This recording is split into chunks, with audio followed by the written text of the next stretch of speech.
वालेकुम अस्सलाम वरहमतुल्लाह जी। क्या हाल है जी? ਅਸੀਂ ਅੱਜ ਕਾਸ਼ਿਫ ਬਾਈ ਕੋਲੇ ਆਏ ਆ ਜੀ। ਤੇ ਮੀਆਂ ਚੰਨੂ ਦੇ ਸਾਡੇ ਬਹੁਤ ਅੱਛੇ ਸਾਡੇ ਦੋਸਤ ਆ ਜੀ ਤੇ ਕਾਫੀ ਅਰਸੇ ਤੋਂ ਇੱਥੇ ਆ। ਮੈਂ ਇੱਥੇ ਨਹੀਂ ਲਾਇਆ।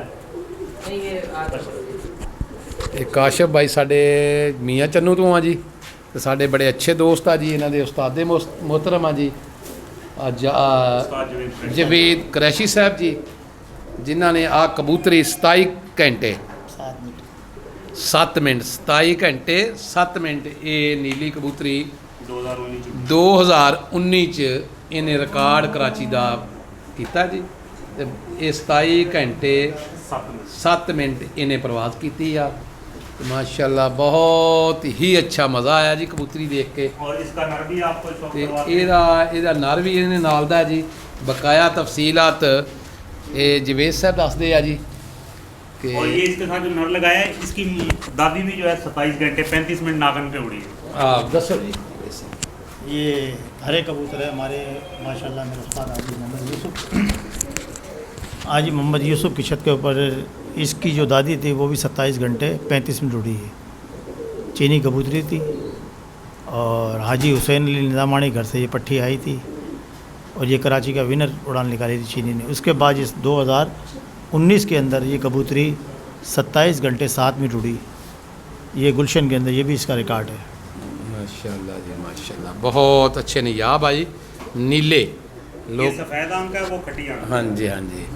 ये काशिफ भाई है जी ਮੀਆਂ ਚੰਨੂ ਤੋਂ। ਹਾਂਜੀ ਮੀਆਂ ਚੰਨੂ 9815 9815 ਦੇ ਜੀ। ਹਾਂਜੀ 98। ਤੇ ਉਹ ਇਹਨਾਂ ਨੇ ਉੱਥੋਂ ਆ ਕੇ ਇੱਥੇ ਸ਼ੌਕ ਕੋਈ ਕਮ ਅਜ਼ ਕਮ ਇਹ ਕਬੂਤਰ ਦੇਖੋ ਜੀ ਮੇਰੇ ਉਸਤਾਦ ਦੇ ਘਰ ਦਾ ਹੈ और गोल्डन कबूतर बहुत नायाब है ना कराची में माशाल्लाह बड़ा रिकॉर्ड है। माशाल्लाह जी माशाल्लाह जी। ये गोल्डन जी गोल्डन आ जी कड़ी वाले जवेद साहब दे जवेद सोने की कड़ी का भी क्या जाता सी हुण गोल्डन कड़ी तो कुछ हो गया। ठीक है जी। बहुत अच्छे कबूतर है माशाल्लाह जी ते बड़ी प्रवास दे मालक आ। इंशाअल्लाह ताला कल मजीद इन्हां दा इंटरव्यू असीं लवांगे ते उस इंटरव्यू दे विच ये वीडियो भी असीं लावांगे इंशाअल्लाह ताला इन्हां दे कबूतरां दे शौक दी। और एक और ब्लेड है उस्ताद के घर दी 3 नस्लां मेरे कोले मौजूद ने उन तीने इंशाअल्लाह शौक। हाँ जी ठीक है जी।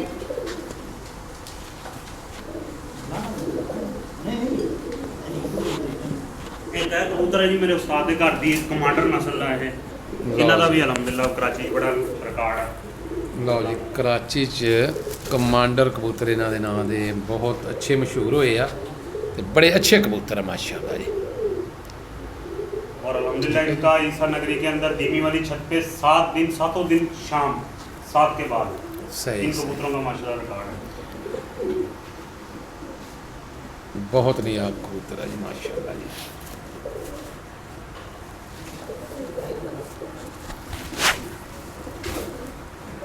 नीले पंजे जी माशाल्लाह बहुत अच्छे नियाब कबूतर है जी। असल च कराची च अच्छा कबूतर ही उड़ता है, माड़ा कबूतर नहीं उड़ता। ये उस्ताद के घर की जादूगर नस्ल है। लो जी लो माशाल्लाह इसका जी। पट्ठा भी आपको दुकान से इसकी मादी पट्टी दी थी बहुत दिलदार ने। अच्छा ये जादूगर है जी। हाँ जी इधर करो जी मुँह इधर सफेद आम ठीक है। काले जौंसरे भी निकलते आ काले चीने भी निकलते काले चीने, बचपन च कलपरे ਹੁੰਦੇ ਆ सही ਬਾਅਦ ਚ ਕਾਲੇ ਜੌਂਸਰੇ ਬਣ ਜਾਂਦੇ ਆ। ਇਹ ਬਾਹਰ ਇੱਕ ਉਸਤਾਦ ਕਹਿੰਦੇ ਕਿ ਬਹੁਤ ਪੁਰਾਣੀ ਨਸਲ ਤੇ ਚਲਾ ਗਿਆ। सही। ਇਹਦਾ ਮਕਸਦ ਤੁਸੀਂ ਕਰਾਚੀ ਚੋਂ ਵੀ ਕਬੂਤਰ ਪੈਦਾ ਕੀਤੇ ਆ, ਪੰਜਾਬ ਚੋਂ ਨਹੀਂ ਲਿਆਂਦੇ। ਹਾਂਜੀ ਹਾਂਜੀ। ਪੰਜਾਬ ਚੋਂ ਜੀ ਪੀਰ ਮਾਲ ਚੋਂ ਮੇਰੇ ਭਰਾ ਨੇ ਜਿਨ੍ਹਾਂ ਦਾ ਹੁਣ ਮੈਂ ਤੁਹਾਨੂੰ ਤਸਕਰਾ ਵੀ ਕੀਤਾ ਸੀਗਾ ਕਿ ਇਹਦੀ ਸਮਝ ਲਓ।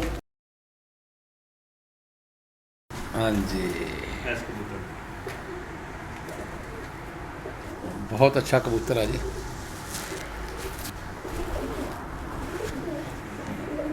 ਇਹ ਪੀਰ ਮਲ ਤੋਂ ਜਿੱਥੋਂ ਦੇ ਸਾਡੇ ਮੁਰਤਜ਼ਾ ਗੁੱਜਰ ਆ ਉਹਨਾਂ ਦੇ ਸ਼ਹਿਰ ਦੇ ਕਬੂਤਰ और ਹੈ। असलम भाई के कबूतर ने असलम अच्छा जी रहमानी। असलम रहमानी जी। एक साइड पे बैठ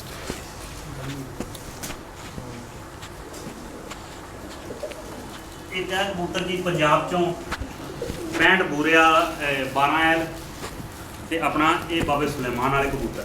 ਮਾਸ਼ਾਅੱਲਾ ਜੀ, ਲਓ ਜੀ ਤੁਸੀਂ ਤਾਂ ਬੜੇ ਪੁਰਾਣੇ ਕਬੂਤਰ ਸਾਂਭੀ ਬੈਠੇ ਆ ਜੀ। ਹਾਂਜੀ ਇਹ ਸਾਡੇ ਇਹ- ਚਾਚਾ ਬਜ਼ੁਰਗ ਨੇ ਮੁਬਾਰਕ ਅਲੀ, ਇਹ ਲਓ। ਉਹਨਾਂ ਦਾ ਦਿੱਤਾ ਹੋਇਆ ਤੋਹਫਾ ਹੈ।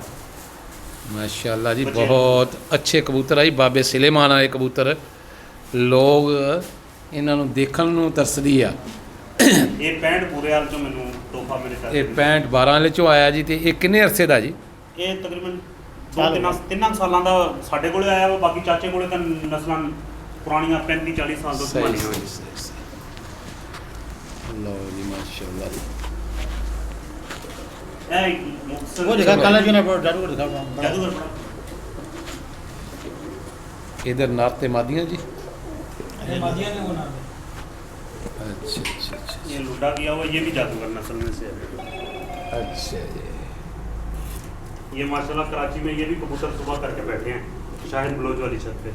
अच्छा लंडा क्यों किया जी? ये बारिश आने से गंदे हो गए। अच्छा अच्छा अच्छा अच्छा। ये शाहिद बलोच वाली छत पे कराची के अंदर माशाल्लाह सुबह तक बैठे हैं सर्दी के। आपने मदर खान लिखवाने के बाद वो ट्रेन नहीं कह रहे जी जी जी। ये हल्के कबूतर भी। अस्सलाम वालेकुम, ये फ़हीम शौकत है माशाल्लाह मलिर कैंट के अंदर ये अच्छा शौक कराते हैं और बड़ी इनकी मेहनत है और इनकी बड़ी भागदौड़ है। और शो कराने के अंदर अभी भी इन्होंने शो कराया कल 14 अगस्त का, उसमें ही बड़ी मेहनत करी है। अभी अपनी कुछ अपने खुद बताएं। अस्सलाम वालेकुम भाईजान। भाईजान मैं आया हूँ इस टाइम पे उस्ताद जावेद को मुबारकबाद देने के लिए। काफ़ी दिनों से मेरी इनसे मुलाकात नहीं हुई थी। इन्होंने बहुत अच्छे शौक़ किए हैं, काफ़ी सारे बाजियाँ भी विन की हैं और शौकीन हैं। पूरी कराची में इनका नाम है और जहाँ जहाँ शौक़ होता है, मेरान टाउन, लियारी, ज़िया कॉलोनी, जहाँ भी मतलब लियारी, हर जगह टोटल जो है ना इनका नाम होता है हर जगह। और ये अच्छे शौकीन हैं और इनका शौक़ जो है देखने के लिए दुनिया आती है। तो इनको आज स्पेशली तौर पे जो है ना मिठाई और फूलों का हार जो है ना पिलाने के लिए मैं आया हूँ और मुबारकबाद देने के लिए। हमारे बहुत करीबी दोस्त हैं और हमें बहुत मशवरे देते हैं जी उस्ताद जी।